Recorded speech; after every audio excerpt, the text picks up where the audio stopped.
Well, welcome everybody. I think we're going to get started. We've got tons we want to cover today, and looking forward to a phenomenal discussion. Just delighted to be joined by some of my favorite and most thoughtful people. I am not going to introduce them because, well, their bios are in front of you, and I hope you'll have take a moment to read them because they're such impressive people. But I think I would take up most of the panel, in fact, just describing their great achievements. The energy here at GSV over the last couple of days has been incredible. The number I keep hearing is 5,600 people here in person, 11,000 online. It's a tremendous testament to what GSV has accomplished in creating a movement. Here's why I want to start with that idea, because I think underlying every endeavor that is represented here is the idea that learning is a motor for mobility, that learning is a motor for opportunity. And yet the reality of mobility today is less august. It's less optimistic. People born in the 1940s, about 90% of them wound up better off than their parents. Of people who were born in the 1980s, that was already down to 44%. So what we see right now, whether you see today, at this moment, a talent shortage, whether you see an opportunity shortage, underlying both of them is a mobility shortage. So as we go about all of the wonderful discussions here at GSV, I'm really excited about this one because I think it gets to the heart of what we're all trying to achieve, which is to inspire mobility, to inspire opportunity, and to inspire equity for just our entire workforce and for our future. So before we get started, because I wanted to preface with this, all of that speaks to a crisis of mobility, but we're not here today in the next 37 and a half minutes to talk about a problem. We're here to talk about solutions. And so I want to share just for about a minute more about some of what we've been learning through our research about how people are achieving mobility, what works, what's sort of, and then I want to turn to each of you to share what you've been learning. So we've been doing a lot of research to look at how people move up, first starting with Opportunity Youth, a group that so many people write off, and we find that actually about half of them managed to move up over the space of just 5 years to living wage jobs. We've looked at people who start their careers in the poverty trap, the kind of jobs of a low wage or cycle of low wage poverty. And we've looked at how 4 out of 10 of them manage to escape.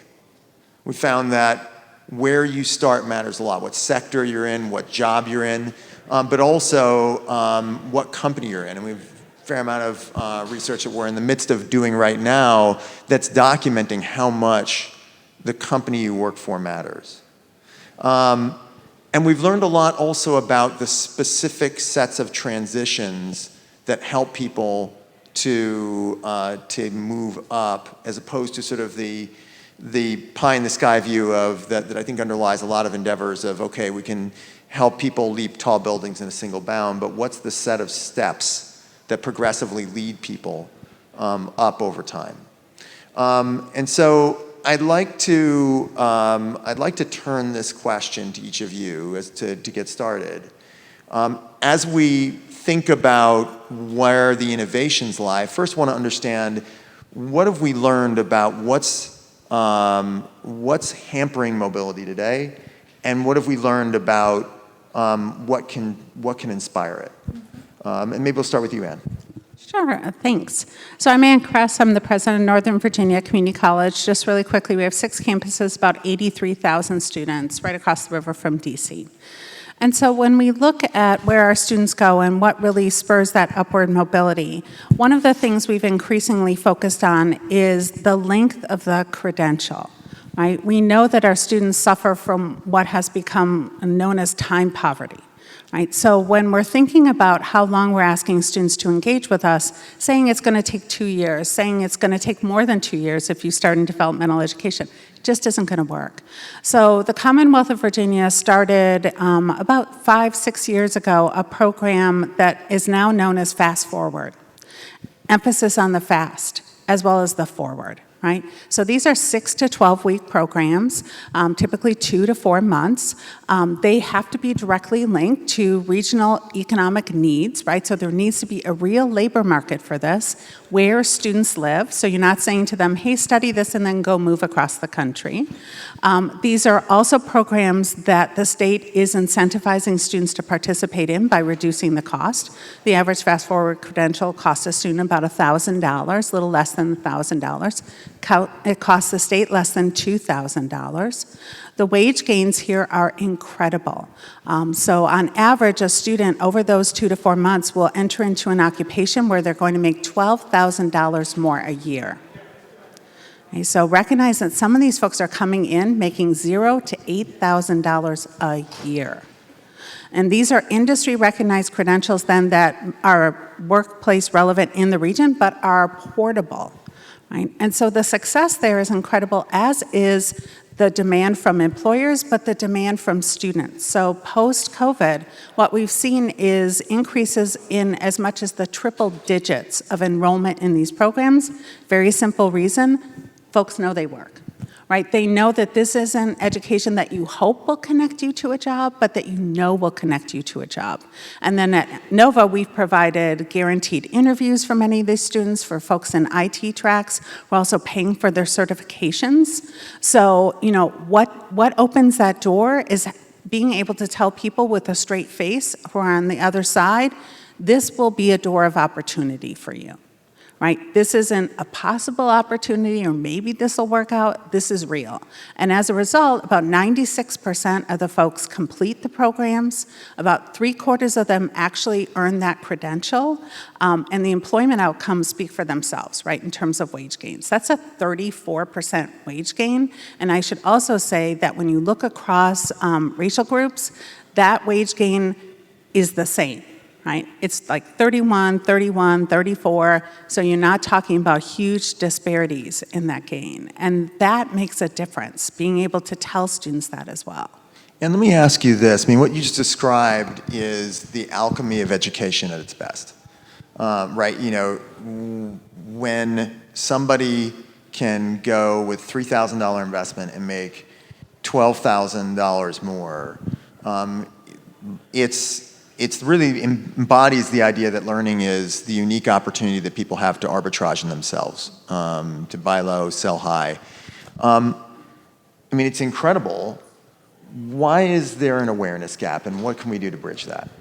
Well, I think part of it is, you know, we've had this discussion over and over again at this summit, is, you know, the degree is still this brand that owns the market.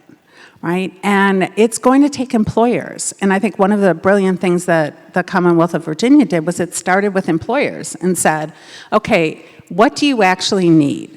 We can get you a workforce, but we need to know at minimum, what do you need? Not, oh, I wish I could have a PhD from Stanford, but do you really need somebody who's got a certificate in CDL? Let's start with that. And really work with employers. So I think that's part of it. The second thing I would say is that right now, as successful as Fast Forward is, and we run out of money in the program every single year, it's still marginal to the work that we do. So still at the state level, even in a state like Virginia, it's not funded as you would fund credit education. So as a result, it's always secondary. And I think it's really going to take some policy changes, some employment changes to drive institutional behavior, because I know at NOVA, we would dramatically increase our Fast Forward population if only the state would fund it, because employers are ready to hire. So let's continue with talking about employers. Jimmie, I'm going to turn to you. You've spent your career leading HR organizations at some of the biggest companies, places like Marriott, at Wells Fargo. You were most recently the executive vice president of diversity at Wells Fargo. What have you seen inside the workplace as to what determines who moves up and who doesn't? So thank you so much for having me here today. And I did just retire from Wells Fargo as their diversity and inclusion leader for the past 10 years. I spent much of my career at Marriott. My parents were horrified. My father was a dentist. My grandfather was a dentist. I was expected to be a dentist. I grew up in Macon, Georgia, and there was no way I was going to go be a dentist at home. So my senior year in college, I got a part-time job as a gift shop clerk at a Marriott hotel. And after graduation, I went full-time. My parents were absolutely horrified. You know, my best friends were going to grad school, not because they knew what they were going to do with the degree, but because they didn't know what else to do. And so my full-time job in the gift shop ended up resulting in me moving to corporate headquarters through a program called Targeted Jobs Tax Credits. I found out about that and started hiring people at our property that would accrue those credits for the company, and I got promoted to go do that on an enterprise level for all the different lines of business that Marriott was in at the time, which gave me exposure to lots of different leaders. Not a lot of people get those opportunities, and so I think each in our own way, I have tried to be a leader and a mentor and a sponsor that gives visibility to people that are delivering results, that are being innovative, that are taking advantage of knowledge that may not be provided by the company because they're doing their own research on how to move something forward. And so I think the skills that will move us forward, it's great to have a strong academic background, but to understand how the culture works and understand how to navigate that culture and help others do it. Because people can be incredibly strong in a skill set and not have the right navigation and political expectations or meet those, and their career doesn't move forward because there's some bias in that process. And people don't want to give the direct feedback sometimes because they're afraid to give it to a woman and what her reaction might be, or afraid to give it to somebody that's too young or is an older worker. So there's a lot of dimension and complexity to these issues, and I look forward to us continuing to talk through them in the panel. Jimmie, let me ask you this. One of the things you just described, which is such an important concept, is sort of how do we identify what are the supports that workers need in order to move up, and how does a company do that more systematically? And I'm looking forward to talking more about that. There's an argument that says that at some level, what we also need to be able to do is to actually, what companies need to do is to approach this in the other direction, which is to say, not just how do we help an individual worker rise, but what's the talent that we need, and that it's only when you do that that it becomes a business problem as opposed to a social responsibility. How do you put those two approaches together, and what have you seen work? So I think a couple of things. One is I think people immediately go to the scholarship programs.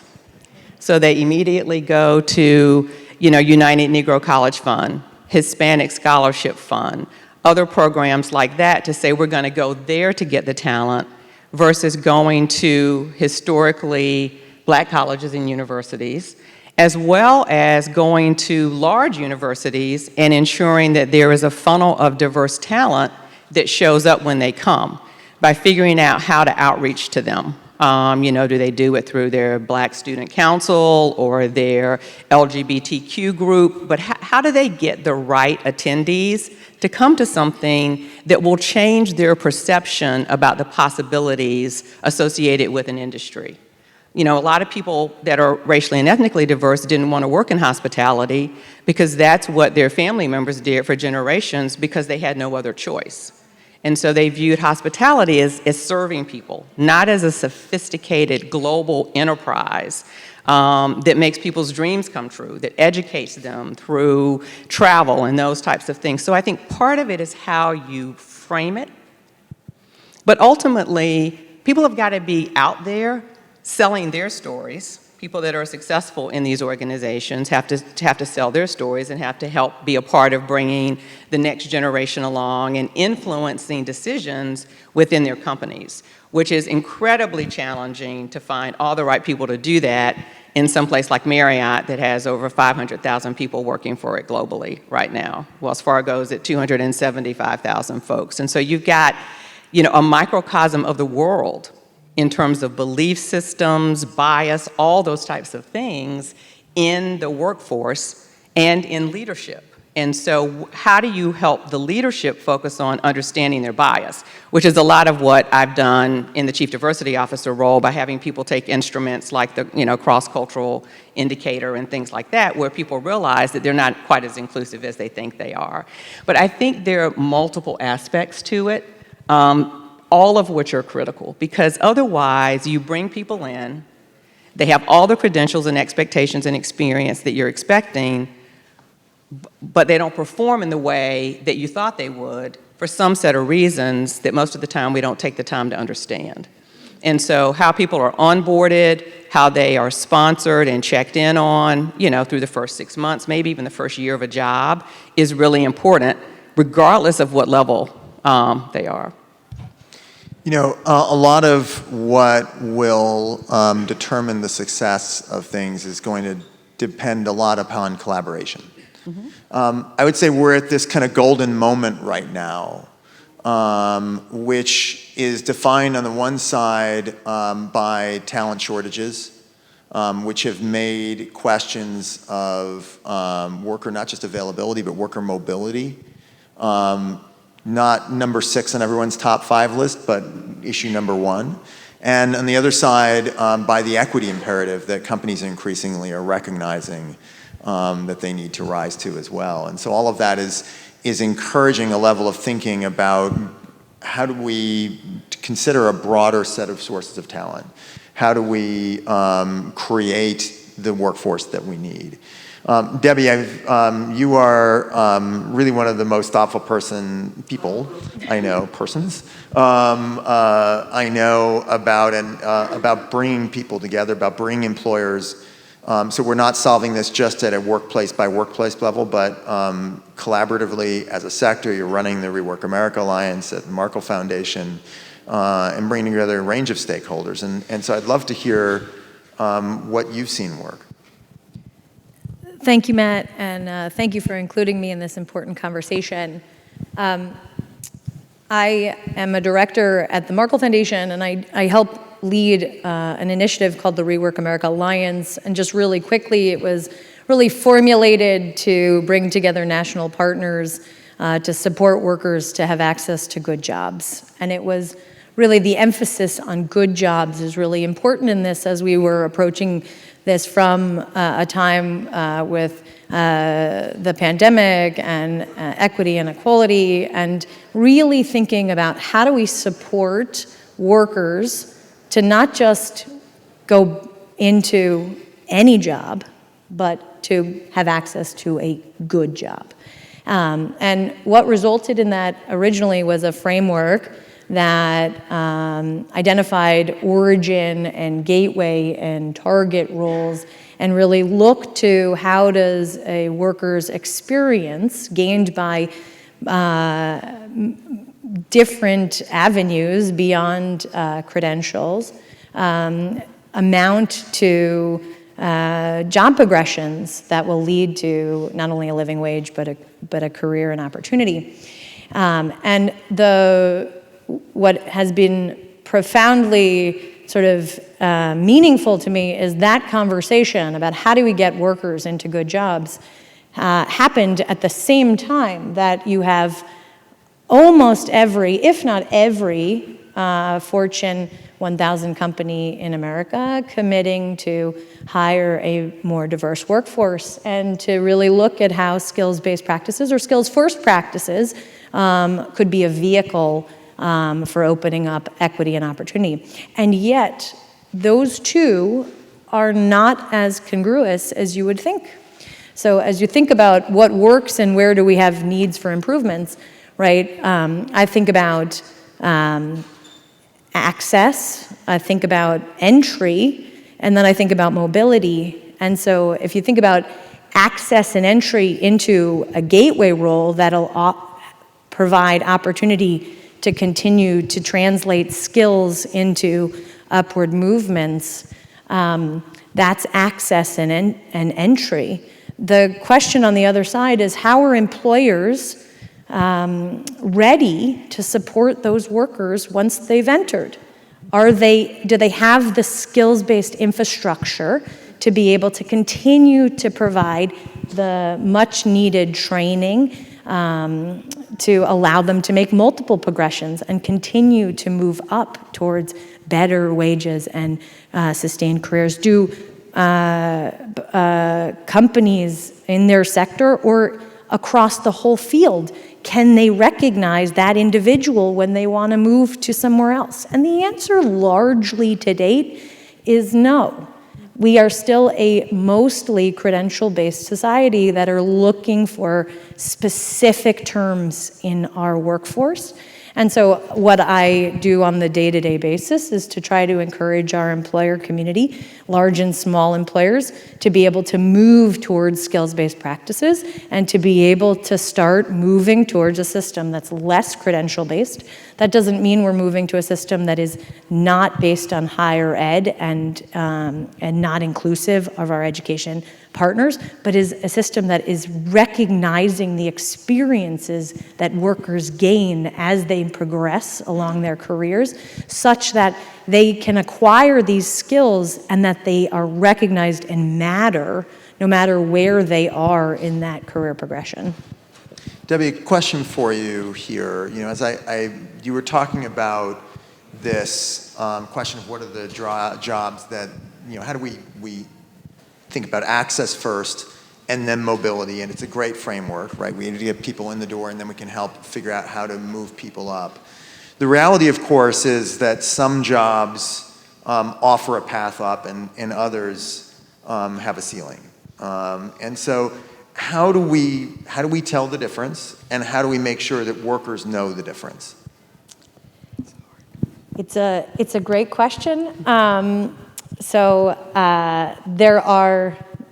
We're in an unprecedented time. I'm sure everybody knows, and I'm sure we've thought we were in unprecedented times before. I believe we're in an unprecedented time today because those individuals who are in low-wage roles have a tremendous amount of market power in their selection because employers have huge demand and they can't fill for those roles.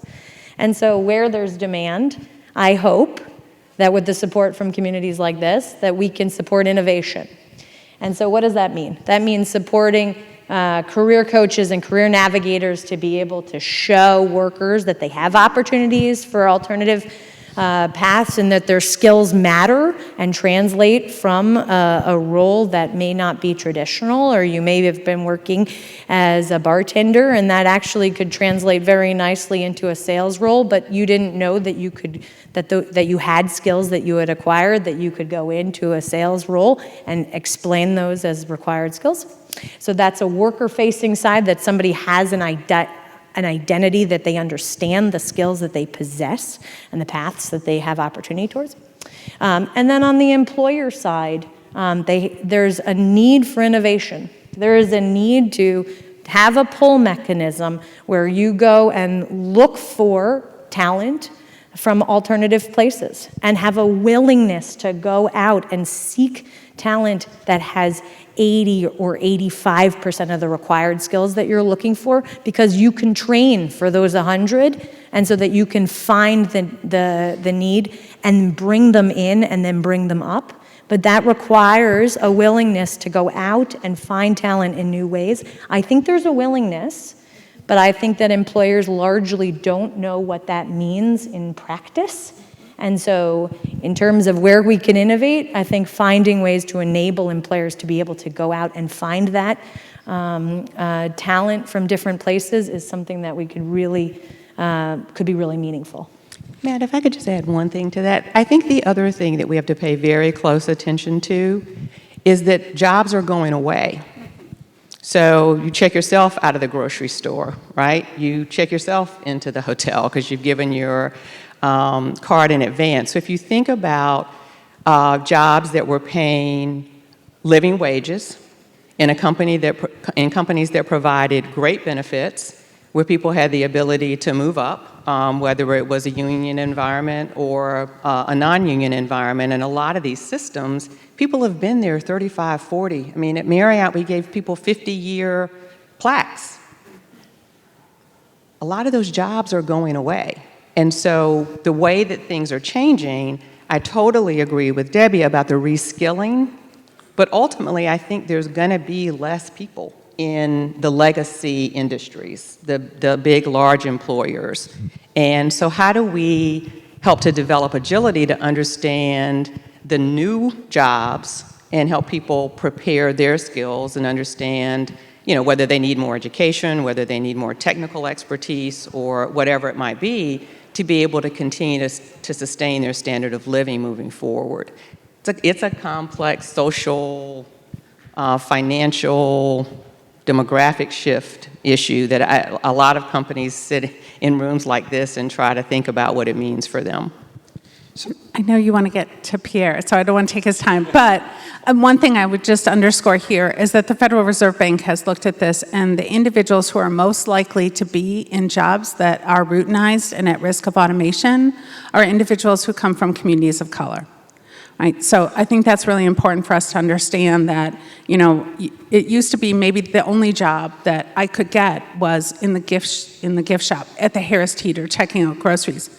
And when that job goes away, how are the skills that I gain going to be recognized? Who's going to give me that opportunity to gain more skills, to look at those adjacencies, to truly move up?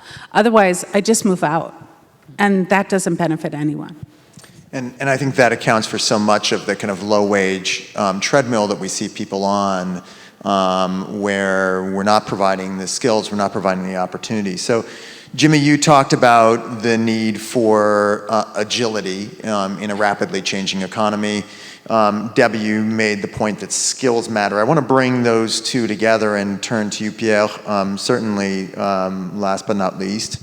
To talk about OpenClassrooms, because so much of your work has been about giving people the skills that help them not only make entry but to achieve agility over the course of their careers.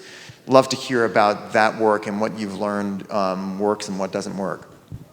Thank you, Matt. Thank you for having me. I'd like to give two examples, maybe starting with rescaling initiatives within those large companies. So, for example, we're running rescaling programs with an insurance company called AXA or McDonald's as well. Typically, those initiatives could be large-scale with large populations of frontline workers whose jobs might disappear in the future. So the first stage of that, what we learn from those employers, is that they typically start with tuition assistance programs. So basically allowing those $15 an hour workers to access to college degrees and career pathways fully sponsored by the employer. So that's kind of stage one. That's great, but when you work full-time and you have kids to take care of, it's actually pretty hard to train for 12 months and find a job, and you're going to be trained for 12 months. Maybe you're going to drop out in the meantime, and maybe you're going to get a job at the end, maybe not. So it depends obviously on the local community, on the quality of the training, and so on. So it's kind of first stage is a great opportunity to give financial access to education. But then comes a point in which your employer might actually offer you a job directly and say, you're on this job, but we need actually more data analysts, salespeople, accountants, HR specialists, and so on. So we can offer you the opportunity to be reskilled for 6 to 12 months and have a job that is not at $15 an hour, but maybe at 40, 50, 60K right after. So if you commit to go to until the end of this program, we will commit to hire you on this specific job. So that's already like a second stage. It gives clear outcomes to this reskilling program. And then the last stage is time dedication. So how much time can you afford? So for example, AXA allows employees to train 1 day a week within working hours. So it means they work for 4 days a week and they are trained for 1 day a week, paid by the company. And actually, it's interesting to see that those companies realize that it might be more price effective, it might be more efficient to pay $10K for the training and maybe 10, $15K for the salary of like those 1 day a week allocations, than actually poaching somebody else from another company, offering them a 15% salary increase and doing that back and forth with competitors. So instead of kind of buying talent, you could build talent first internally through tuition assistance program, time allocation, offering job opportunities from the get-go and not maybe at the end. And that's a pretty good segue to another example, which we call apprenticeship, which is really a great way to build a talent pipeline for new hires. So for jobs in shortage, you might reskill your internal employees, but at some point you also need to hire new talent. And apprenticeship has been historically seen in any countries, and especially in the States, as career pathways for trade jobs, for lower levels of qualifications, like you want to become a carpenter, an electrician, a plumber.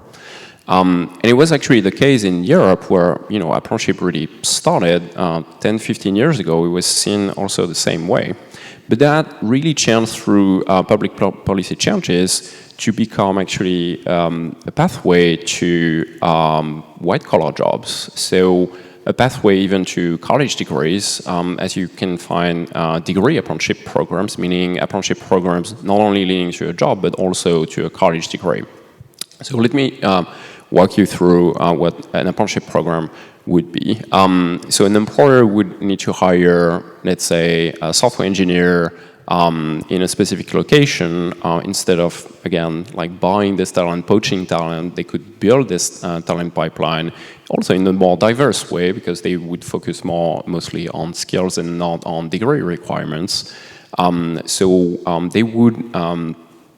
They would basically have students, working adults, job seekers applying to become an apprentice. They would interview them so they can choose one apprentice, and they would sign an apprenticeship contract from day one. That means they would have a job from day one of their training program. So an apprenticeship is effectively a learn and earn or work and study program in which they would work for 4 days a week typically and be trained for 1 day a week for 12 months long. It would lead to a US Department of Labor endorsed credential, sometimes even a diploma, sometimes even academic credits linked to four-year universities.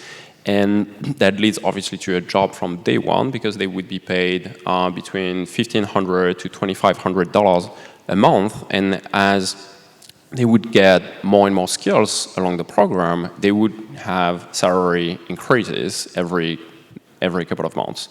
So a job from day one, tuition fees are fully sponsored by the employer, no debt involved, you never have to pay anything back, and a salary from day one. So that's a really well-aligned program for employers, for apprentices, but for universities and learning providers as well.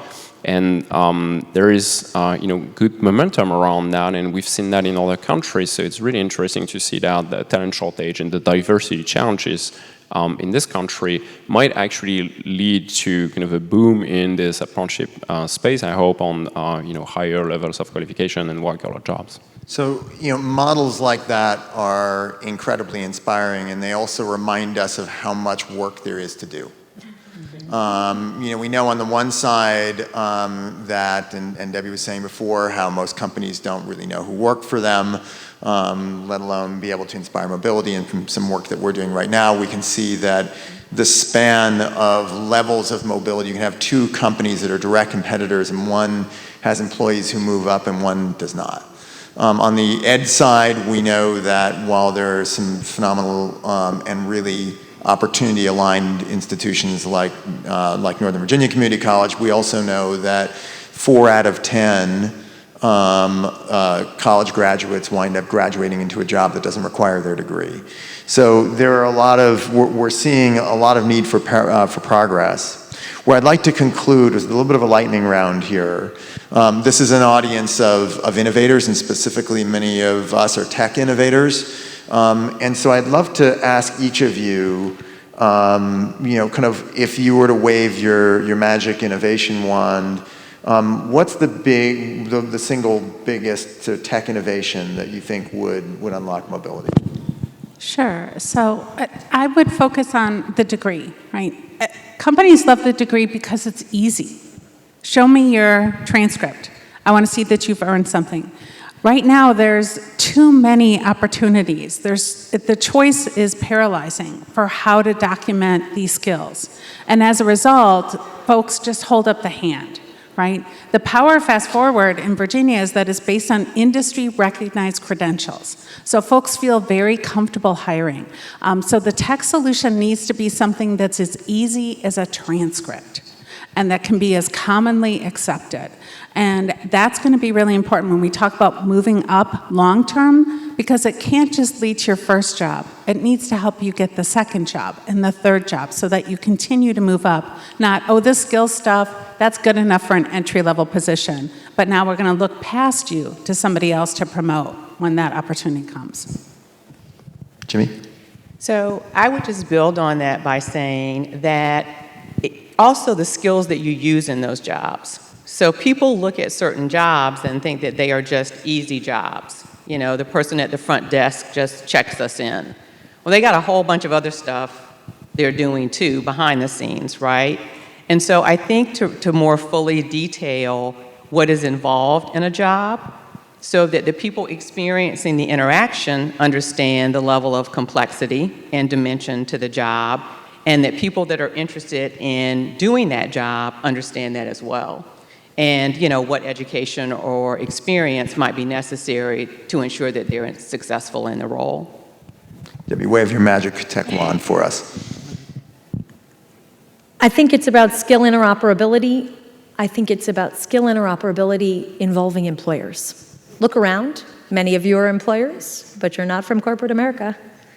Almost none of you in this room are from corporate America. And I think the question is, how do we involve our employers in these skill conversations to really provide transformative change so that we can work through that mobility and support of skill of a worker as they move up. There's been tons of progress on skill interoperability because of a lot of people in this community. I think it's now time to think about how does that apply to our employers and how do we bring them into the conversation so that innovation takes root there. And to conclude, I think back to Anne's point, what you could do, think about your own organization and the job postings that you guys have in your own organization. I'm sure that many of them have still a degree requirement. You need a bachelor's, you need a master's, you need to be, you know, this expert in that and this. Try to fight back, push back, and come back to your HR department, to your hiring managers, and ask, is that really required? Can you actually list the skills that you need, that you think, you know, this degree is a good proxy for, and then rewrite your job postings on skills and not on degrees. And then from there, you will have new types of people who will apply and go and find them and hire them. So those are easy, pragmatic steps that all of us can really take today. I'm so grateful to be joined by each of you. This is a panel with so much wisdom and understanding of this issue space, and so first want to say thank you to each of you. We've talked about what keeps people down. We've talked about what moves people ahead. We're in a milieu where there's so much conversation going on about how we address both of those, and can't wait to see what we all accomplish together. Thank you so much. Thank you. Thank you. Thank you.